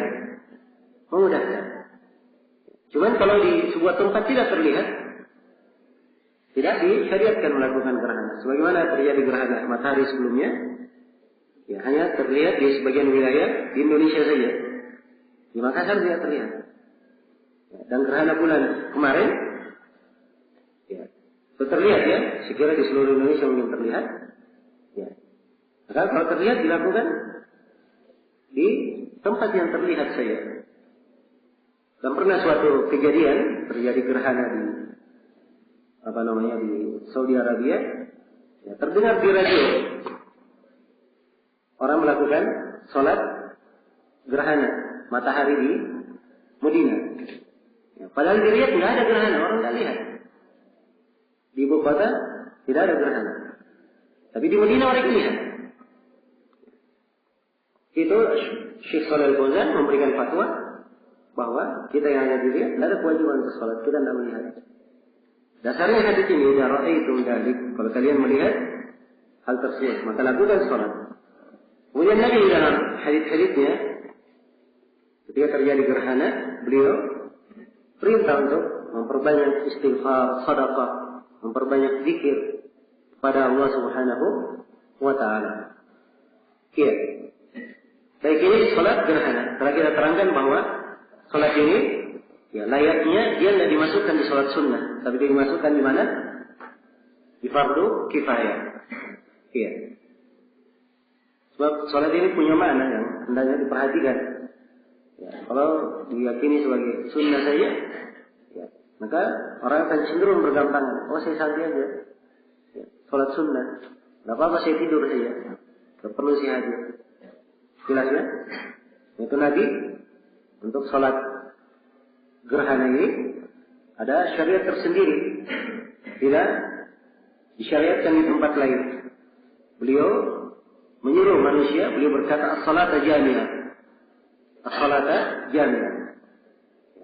Sedangkan di waktu di sholat id, di sholat istisqa dan sholat yang lainnya tidak disyariatkan mengucapkan itu. Ini hanya disyariatkan di sholat apa? Di sholat khusus saja. Yang menunjukkan sisi pentingnya sholat gerhana. Kemudian yang keenam, kata beliau wal istisqa, dan sholat apa? Minta hujan. Ya. Ini apabila di sebuah negeri atau di sebuah tempat yang mereka kekurangan hujan, maka Nabi Shallallahu Alaihi Wasallam telah mensyariatkan untuk melakukan sholat istisqa, ya, sholat meminta hujan. Dan pelaksanaan sholat istisqa ini mirip dengan sholat id, mirip dengan sholat id. Ya. Baik. Sebagaimana di dalam hadis yang diriwayatkan oleh Imam At-Tirmidzi dari Ibnu Abbas, Ibnu Abbas berkata, "Shalat Nabi sallallahu alaihi wasallam raka'ataini kama yusalli al-id." Nabi sallallahu alaihi wasallam melakukan salat 2 rakaat sebagaimana beliau salat id. Dan dia adalah salat disunnahkan, dan sunnah muakkadah. Iya. Itu Nabi sallallahu alaihi wasallam mencontohkan salat ini beliau menjaharkan bacaan, dan setelah itu beliau berdiri berkhutbah. Namun di salat istisqa, seorang itu keluar dengan dalam keadaan khusyuk, merendah diri, ya, penuh bermohon kepada Allah, banyak mengakui dosa dan kesalahan, bertobat, dan begitu selesai salat, dia kalau memakai rida, disunnahkan untuk membalik ridanya. Ya, kalau misalnya ada yang pakai jaket, dia balik jaketnya. Ya, kalau pakai baju, bajunya tidak perlu dilepas, kemudian dibalik ya. Itu lain kalau dia baju. Kalau pakai kopiah bagaimana? Dibalik kopiahnya? Ya, jawabannya tidak. Kopiah gimana tidak? Itu termasuk keliru ya, sebab Nabi hanya membalik ridanya. Maka yang dibalik, apa yang semisal dengan rida saja merupakan hiasan yang digantung sebagai pakaian tambahan di atas pakaian biasa. Adapun imamah dan kopiah itu pakaian biasa, tidak dibalik. Kalau dia pakai jaket, ya tidak apa-apa dia balik. Ya. Jelas ya? Seperti kalau ya, orang-orang di Timur Tengah pakai mislah, ada pakaian yang dipakai lagi setelahnya itu disunahkan dibalik. Kenapa? Ya, dia berharap semoga Allah merubah keadaan. Ya. Itu tafa'ul. Dia berharap semoga Allah merubah keadaan. Sekarang keadaan kurang air, semoga Allah merubah dengan menurunkan hujan. Iya. Ini salat istisqa dan dia adalah salat yang disunnahkan. Ya. Dan penulis mendahulukan salat witir ya, perhatikan, beliau mendahulukan salat witir sebab diantara salat sunnah sebenarnya yang paling afdal itu adalah salat witir yang paling afdal. Karena itu Nabi sendiri ya, tidak pernah meninggalkan witirnya walaupun dalam perjalanan. Nah, kemudian setelahnya salat kusuf, kemudian setelahnya salat istisqa. Ini di ukuran salat sunnah. Nah, jadi salat yang disyariatkan, setelah itu salat tarawih ya. Salat yang disyariatkan secara berjamaah itu secara umum lebih afdal daripada salat sunnah yang disyariatkannya hanya sendiri-sendiri. Nah, suatu salat kalau disyariatkan berjamaah itu menunjukkan keutamaan.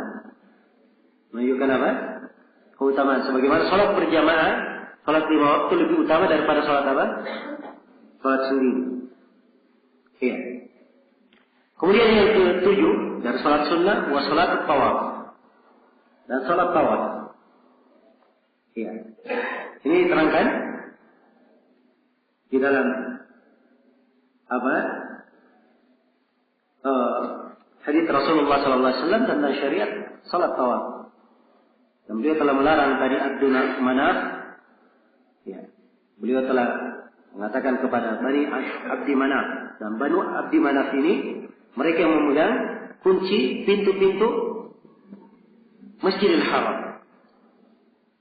Dan katanya hingga hari ini yang memegang kunci pintu Masjidil Haram masih dari keturunan Bani Abdi Manaf. Ya. Hingga hari ini. Jadi Nabi berkata, wahai Bani Abdi Manaf, jangan kalian menahan seorang pun. Ya. Dia ingin melakukan tawaf di Ka'bah siang maupun di malam hari. Jelas ya, menunjukkan bahwa tawaf itu diizinkan ya, di Ka'bah dan Nabi SAW mencontohkan setelah tawaf melakukan salat 2 rakaat di belakang maqam Ibrahim. Iya. Di belakang maqam Ibrahim. Ini 2 rakaat yang disebut dengan salat tawaf. Kemudian yang ke-8 tahiyatul masjid wa tahiyatul masjid. Salat sunnah yang ke-8 tahiyatul masjid. Dan ini diterangkan dalam banyak hadis, di antaranya hadis Abu Qatadah riwayat Bukhari dan Muslim, "Idza dakhala ahadukum al-masjid fala yajlis hatta yarka' raka'atayn." Apabila salah seorang dari kalian masuk masjid, jangan dia duduk sampai dia salat 2 rakaat. Ya. Dan ini salat disebut dengan nama salat tahiyatul masjid. Dan salat tahiyatul masjid oleh kebanyakan ulama dianggap sebagai sunnah muakkadah. Dianggap sebagai sunnah muakkadah. Nah, namun sejumlah dari ulama kita tidak menganggapnya sunnah muakkadah, tapi mereka menganggap itu adalah kewajiban, hukumnya wajib. Karena tidak ada dalil yang memalingkan perintah. Nabi perintah, dan ini dia apa? Salat 2 rakaat sebelum dia duduk. Dan Nabi menegur seorang yang duduk sebelum dia melakukan apa? Salat tahiyatul masjid di khutbah. Di khutbah Jumat. Dan ini menunjukkan apa? Penekanan. Nah, karena itu, ya, sebagian ulama berpendapat bahwa salat tahiyatul masjid hukumnya adalah wajib. Dan di antara ulama kita yang mewajibkannya adalah guru kami Syekh Mukbil rahimahullah, beliau memandang itu wajib. Demikian pula Syekhuna Syekh Ahmad An-Najmi, beliau juga memandangnya tahiyatul masjid sebagai hal yang diwajibkan. Adapun kebanyakan ulama mereka berpendapat bahwa salat tahiyatul masjid hukumnya adalah sunnah muakkadah. Baik. Yang ke-9, wa sujudut tilawah, dan sujud tilawah. Mungkin ada yang bertanya, loh ini kan sujud, bukan salat. Ya. Ini dimasukkan di dalam pembahasan di sini karena sebagian ulama ada yang menganggap bahwa sujud tilawah adalah bagian dari salat. bagian dari sholat. Ada yang menamakannya dengan sholat. Ya, nah ini pendapat sebagian ulama. Adapun Syekhul Islam Ibnu Taimiyah, beliau menerangkan bahwa sujud tilawah ini bukanlah, tidak dianggap sebagai sholat, dan bukan bagian dari sholat. Iya. Kalau seorang membaca Al-Quran di dalam sholatnya, tidak apa-apa dia sujud tilawah. Tapi sujud tilawah itu sendiri bukan bagian dari sholat. Jadi antara dalil yang jelas menunjukkan bahwa sujud tilawah bukan sholat, Nabi pernah membaca surat An-Najm lalu sujud dan diikuti oleh kaum muslimin, dan ada juga dari kaum musyrikin yang ikut sujud. Iya. Makanya menunjukkan bahwa dia bukan apa? Bukan sujud yang merupakan bagian dari salat. Iya. Juga sujud tilawah itu boleh dilakukan oleh orang yang berhadas.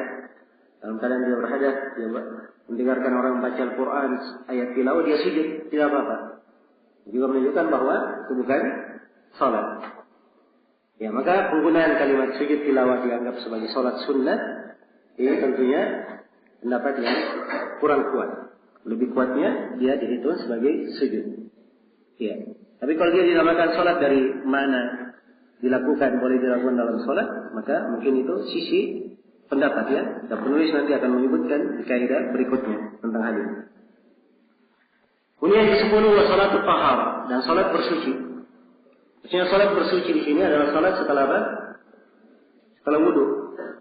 Itu dalam hadis Utsman bin Affan, riwayat Bukhari dan Muslim, di mana Nabi bersabda, "Man tawadda'a nahwa wudu'i hadha, thumma shalla raka'atayn la yuhaddith fihima nafsah, ghufira lahu ma taqaddama min dhanbi." Siapa yang berwudu seperti wuduku ini, kemudian dia salat 2 rakaat, dia tidak membisikkan sesuatu pada dirinya, maksudnya dia salat konsentrasi, ya, dan memperhatikan mana salatnya, bacaan salatnya, maka akan diampuni apa yang telah lalu dari dosanya. Kemudian yang ke-11 kata beliau, wa salatil hajah, dan salat hajat. Salat hajat. Sini disebut oleh beliau salat hajat.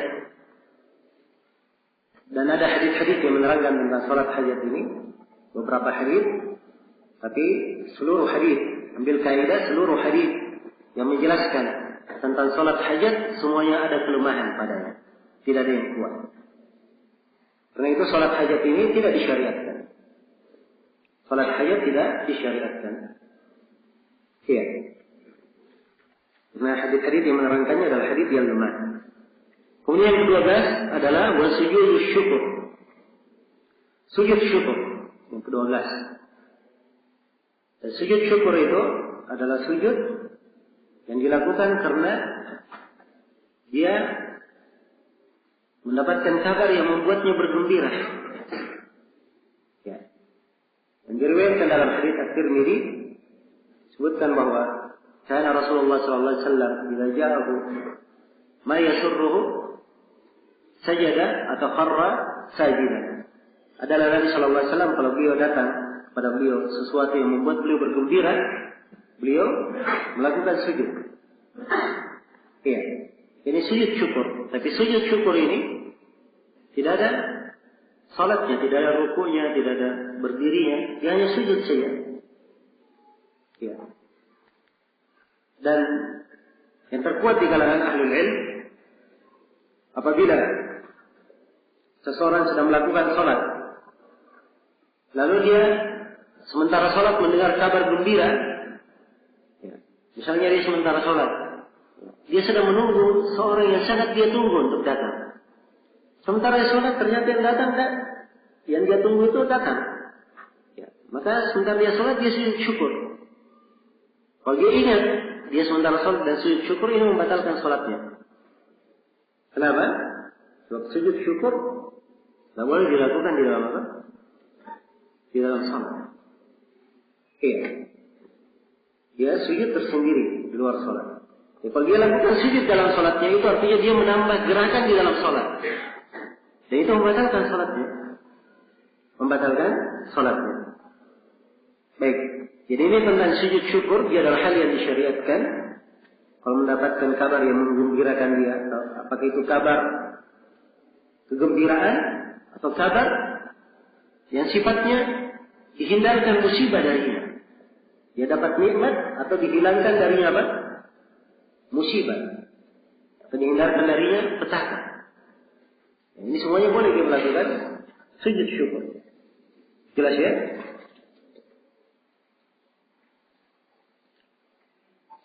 Kemudian yang ke-13 wa salatul istikharah. Iya.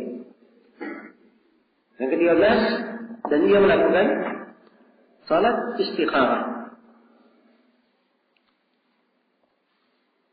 Ini di antara salat sunnah yang diterangkan oleh penulis, dan dia adalah salat yang disyariatkan, diterangkan syariatnya di dalam hadits Jabir yang diriwayatkan oleh Al-Imam Al-Bukhari rahimahullahu ta'ala. Iya. Di mana Jabir radhiyallahu ta'ala anhu berkata, "Kana Nabi sallallahu alaihi wasallam yu'allimuna al-istikharata fil amri kullihi." Adalah Nabi sallallahu alaihi wasallam mengajari kami istikharah pada seluruh perkara. Kama yu'allimuna surata min al-Qur'an. Sebagaimana beliau mengajarkan kami sebuah surah dari Al-Quran. Rasulullah bersabda, "Idza hamma ahadukum bi amrin, farka raka'ataini min ghairi fardhah."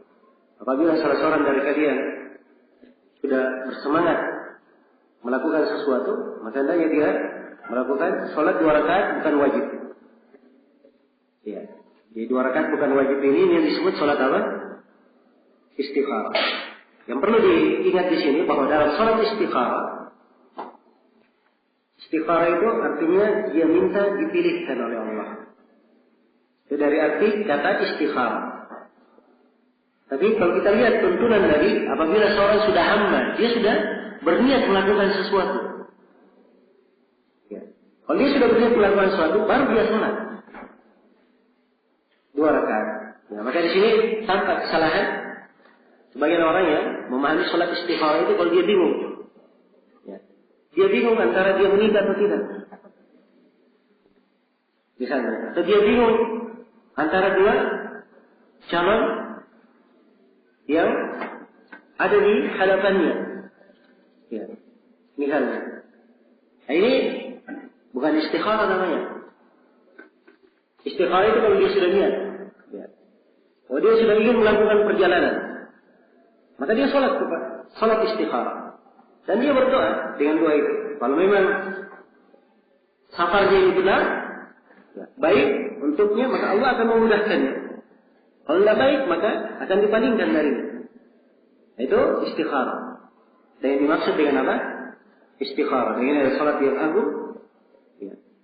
Dan Nabi mengajarkan para sahabat pada seluruh perkaranya. Perkara apa saja. Sampai disebutkan dari Imam Al-Bukhari rahimahullah ta'ala, beliau tidaklah menulis satu hadis di dalam Sahih Al-Bukhari kecuali beliau salat dulu istikharah sebelumnya. Ya. 2 rakaat kemudian menulisnya. Jelas ya? Ini dari fikih mereka dalam mengamalkan hadis Rasulullah sallallahu alaihi wasallam. Jadi salat istikharah sifatnya dilakukan salat sunnah 2 rakaat. Ya. Kapan saja silahkan, yang penting jangan di waktu-waktu terlarang. Ya. Nah, kalau disebutkan 2 rakaat, ya boleh saja dia gabungkan niatnya dengan yang lainnya. Dia salat misalnya dia ingin salat istikharah. Dia pas lagi salat malam. Ya, dia salat 2 rakaat. 2 rakaatnya ini dia niatkan juga istikharah. Tidak ada masalah. Setelah 2 rakaat dia berdoa. Allahumma inni, ya diajarkan doa oleh Rasulullah ya. Allahumma inni astakhiruka bi ilmika wa astaqdiruka bi qudratika. Ya. Fa innaka ta'lam wa la a'lam wa taqdir wa la aqdir wa anta 'allamul ghuyub. Allahumma in kana hadzal amr. Kemudian disebutkan hajatnya. Ya Allah, kalau perkara ini disebutkan hajat dia apa? Yang diinginkan. Khairan li ya, fi dini wa ma'ashi wa akibati amri. Dalam sebuah riwayat ajilihi wa ajilih faqdirhu li barik li fihi. Wa in kana syarran li fi dini wa ma'ashi wa akibati amri, dalam sebuah riwayat ajili wa ajili, fasrifhu anni wasrifni anni, thumma uqdir li al-khaira haythu kana, thumma rabbini bi. Ini doa yang diajarkan oleh Nabi SAW dalam istikharah, dibaca oleh seorang hamba kondisi apapun. Jelas ya? Demikian kaifiat salat istikharah. Dan doa istikharah ini kapan dibacanya? Dibaca setelah salat 2 rakaat, bukan di dalam salatnya, tapi setelah apa? Salat 2 rakaat. Karena Nabi berkata farka raka'ataini min ghairi fardhah. Thumma qul. Salatlah 2 rakaat tidak wajib, kemudian bacalah. Menunjukkan bahwa salat itu 2 rakaat lengkap, setelah salat baru baca. Iya, baru dibaca. Baik. Ini salat istikharah ya. Kemudian yang ke-14 kata beliau wassalatu bainal adanaini. Salat antara 2 adzan. Ini 2 salat sunnah dilakukan antara adzan dan qamat. 2 adzan maksudnya antara adzan dan apa? Dan qamat. Iya. Jadi sunnahkan antara adzan dan qamat ada 2 rakaat. Sunnah. Ini berdasarkan hadis Abdullah bin Mughaffal riwayat Bukhari dan Muslim. Baina al-adanaini raka'atan, baina al-adanaini raka'atan, baina al-adanaini raka'atan, dan di kali yang ketiga Nabi berkata liman syaa. Antara 2 rakaat, antara 2 adzan ada 2 rakaat, antara 2 adzan, antara adzan dan qamat ada 2 rakaat, antara adzan dan qamat ada 2 rakaat, antara adzan dan qamat ada 2 rakaat bagi siapa yang mau. Ya. Menunjukkan disunnahkannya 2 rakaat antara adzan dan qamat. Jelas ya? Ini sekaligus pelajaran untuk kebanyakan tempat di Indonesia ini, di mana habis adzan maghrib langsung qamat. Jadi berikan kesempatan untuk makmum melakukan 2 rakaat antara adzan dan qamat. Dan ini clear. Menyelisih hadis yang kita sebutkan tadi dan menyelisih kebiasaan para sahabat. Di dalam Sahih Bukhari sebutkan bahwa kalau sudah adzan maghrib, kanu yabtadiruna as-sawari. Para sahabat langsung bergegas mencari tiang-tiang untuk salat apa? Salat sunnah. Iya. Ini menunjukkan bahwa mereka kalau salat menghadap ke mana? Ke sutra atau tiang yang menghalangi antara mereka dan orang yang berlalu di depannya. Baik, ini salat antara adzan dan qamat dan dia hukumnya salat sunnah. Kemudian kata beliau rahimahullah taala yang ke-15 iya, adalah sunnatul witri. Sunnatul al-witri adalah salat sunnah witir. Ya. Disebutkan di ta'liq di bawah yang dimaksudkan 2 rakaat setelah witir. Karena Nabi sallallahu alaihi wasallam pernah beliau salat witir sudah ganjil, setelah itu beliau salat lagi 2 rakaat setelahnya. Beliau salat lagi 2 rakaat setelahnya. Ya. Itu syah ya di dalam hadits Aisyah riwayat Muslim. Nah, jelas? Namun oleh sebagian ulama dianggap bahwa itu bukan salat sunnah khusus untuk setelah witir. Tapi dia bagian dari salat apa?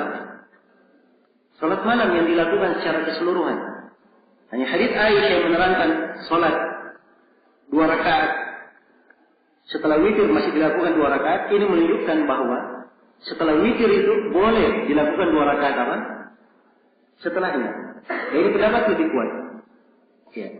Jadi kalau dianggap sebagai sunnah khusus, ini kurang tepat. Yang benarnya bahwa 2 rakaat yang dilakukan oleh Nabi dalam salat sunnah witir itu bagian dari salat malam. Hanya saja 2 rakaatnya di mana? Diakhirkan. Iya. Adapun hadis yang menyebutkan ij'alu akhir salatikum witran, jadikanlah akhir salat kalian itu witir. Ini perintah untuk mengganjilkan. Ya. Dan kalau diganjilkan sudah ada witirnya kemudian ditambah lagi 2 masih tetap ganjil. Dan itu tidak ada masalah. Tidak ada masalah. Ya, dan dibangun di atas pembahasan ini juga ya, diambil kesimpulan oleh para ulama bagi siapa yang sudah witir di awal malam, boleh dia lakukan sholat malam di akhir malam. Tapi kalau dia sholat malam lagi di akhir malam, tak boleh dia witir lagi. Karena witir tidak boleh 2 kali dalam satu malam. Nabi SAW bersabda, la witrani fi lailah. Tidak ada 2 witir dalam satu malam. Jelas ya? Demikian pula kalau dia misalnya hadir sholat tarawih, ya, dia sudah sholat bersama imam witir. Kemudian setelah itu di malam hari dia ingin sholat lagi, maka silahkan dia sholat. Tapi dia sholat 2 rakaat saja, tidak witir. Jelas ya? Kalau dia ingin witir, maka dia harus menggenapkan bersama imam. Jadi, kalau dia hadir sholat tarawih bersama imam, imamnya salam, di witirnya dia tidak salam, tapi dia tambah 1 rakaat supaya sholatnya apa? Sholatnya genap. Nanti begitu dia pulang ke rumah, di malam hari dia mau bangun, dia boleh sholat apa? Sholat malam, kemudian dia tutup dengan witir. Yang jelas tidak boleh 2 kali witir dalam apa? Dalam semalam. La witrani fi lailah. Baik. Kemudian sholat yang ke-16, wa sholatur raghaib. Dan sholat ar-raghaib. Ini sholat dari bid'ah yang masyhur ya, yang diingkari oleh para ulama. Ya. Dan Syekhul Islam Ibnu Taimiyah punya banyak pembicaraan tentang bid'ahnya sholat ini. Mungkin boleh Syekh Al-Albani ada risalah khusus tentang sholat ini. Ya. Cuman itulah sebagian dari para ulama kita ada yang membaca hadis-hadis dan tidak sampai kepada mereka keterangan tentang kelemahan hadis itu, atau keterangan yang menyebabkan mereka tidak boleh beramal dengan hadis tersebut. Iya, jelas ya. Maka salat ar-raghaib di sini ini dari salat yang tidak disyariatkan. Kemudian yang ke-17 adalah kita beli salatul fath. Dan salat fath, ini salat kalau ada negeri yang ditaklukkan oleh kaum muslimin. Ya. Dan ini dari pensyariatannya adalah Nabi Shallallahu Alaihi Wasallam ketika beliau di Fathu Mekah, beliau salat 8 rakaat. Sebagaimana dalam hadits Ummu Hani, riwayat Bukhari dan Muslim. Beliau salat 8 rakaat. Salat beliau ini 8 rakaat. Ini ada 2 pendapat di kalangan ulama. Sebagian ulama yang mengatakan itu adalah salat karena Fathu Mekah, Mekah dibuka, ditaklukkan. Karena itu penulis menyebutnya dia adalah salat sunnah khusus. Kalau kaum muslimin menaklukkan negeri kafir, maka disunnahkan untuk salat apa? Sunnah 8 rakaat. Iya. Namun menurut Ibnu Qayyim rahimahullah taala dan selainnya, bahwa salat itu bukan salat sunnah khusus untuk ditaklukkannya Mekah. Bahkan itu adalah salat duha. Nabi melakukannya sebagai salat duha. Dan ini pendapat cenderung lebih dikuatkan oleh Imam Nawawi dan cenderung dikuatkan oleh Imam Nawawi dan selainnya. Ya, adapun Ibnu Qayyim dan selain beliau berpendapat bahwa ini salat khusus untuk Fathu Mekah. Yang jelas memang ada 2 kemungkinan di dalam hal ini. Ya wallahu taala. Ya, kalau ada yang mengatakan dia salat al-Fatah, sekira diberi keluasan saja. Kemudian ke-18 kata beliau wasalatul al-manzil. Ya, dan salat di rumah, salat rumah. Ini salat rumah. Ya. Dan muhakkik di sini menyebutkan fiha haditsun hasan. Padanya ada hadits hasan. Dikeluarkan oleh Al-Bazzar dan selainnya dari Abu Hurairah. Idza dakhalta manzilak fasalli rak'atain tamna'anika madkhal as-suq. Fa idza kharajta manzilak fasalli rak'atain tamna'anika makhraj as-suq. Apabila kamu masuk ke rumahmu, maka salatlah 2 rakaat. Maka 2 rakaat ini akan menahan engkau dari hal masuk yang jelek. Ya. Dan apabila kamu keluar, maka salatlah 2 rakaat. Maka 2 rakaat ini akan menahan engkau dari hal yang keluar yang jelek. Nah, saya belum tahu hadis ini ya, karena ini hadis saya belum periksa riwayatnya. Saya jadi lupa memeriksanya. Ya, insyaallah nanti di pelajaran berikutnya insyaallah saya terangkan hadis ini kuat atau tidak. Baik. Kemudian salat yang ke-19 kata beliau rahimahullah wan naflu al-mutlaq. Ya. Dan salat sunnah yang mutlak. Salat sunnah yang mutlak. Salat sunnah yang sifatnya mutlak. Jadi salat yang disebutkan tadi itu muqayyad, terikat, yang terikat waktu, terikat tempat. Ya, sifat. Adapun ini dia mutlak. Dia sholat di mana saja. Jadi sholat sunnah boleh saja dilakukan. Ya. Sore ingin sujud ya, kepada Allah Subhanahu wa taala melakukan sholat. Boleh saja dilakukan dimanapun. Yang penting bukan di waktu-waktu yang terlarang. Akan diterangkan oleh penulis nanti 5 waktu terlarang. Jadi sholat sunnah mutlak ini diperbolehkan. Yang penting bukan di waktu apa? Waktu terlarang. Ya. Kemudian yang ke-20 kata beliau wa naflu salatin ghairul rawatib.